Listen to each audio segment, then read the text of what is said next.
Israel Iran যুদ্ধের প্রভাবে বিশ্ববাজারে তৈরি হওয়া জ্বালানি সংকটের আতঙ্ক এখন রাজধানীতে। আমদানি নির্ভর এই খাতকে স্বাভাবিক রাখতে সরকারকে আরও সক্রিয় হওয়ার আহ্বান জানিয়েছেন ভোক্তারা।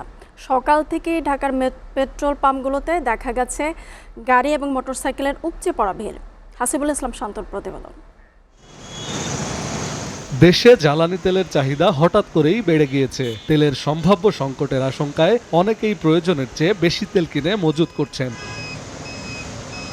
বিভিন্ন পেট্রোল পাম্পে দেখা যাচ্ছে গাড়ির দীর্ঘ সারি। ঘন্টার পর ঘন্টা অপেক্ষা করেও তেল না পাওয়ায় অভিযোগ করছেন অনেক ক্রেতা। তো ঘুরলাম অনেক, মহাখালী আমতলে দিয়ে ঘুরে এলাম, কোথাও তেল পাইলাম না। মানে প্রত্যেকটা দিয়ে এই লম্বা সিরিয়াল আর কি। তেল বিক্রি আগের চেয়ে 3 গুণ বেশি। সাধারণ গ্রাহকরা বলছেন স্বাভাবিকের তুলনায় হঠাৎ করে চাহিদা বেড়ে যাওয়ায় এমন পরিস্থিতি তৈরি হয়েছে। কিন্তু আমরা মানুষ যেই পরিমাণ নিতেছি, তেলের দাম মনে করেন আজকে রাত্রি বেড়ে যাবে। হুজুকে বাঙালি ব্যাপারটা হচ্ছে এটা, এখন আমিও সেই তালের মধ্যে পড়ে গেছি। তেলের সরবরাহ স্বাভাবিক রাখতে কাজ চলছে।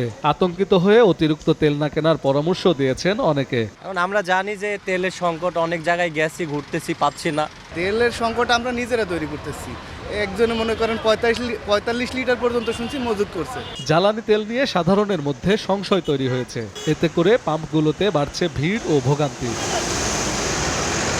হাসিবুল ইসলাম শান্ত, SA টিভি, ঢাকা।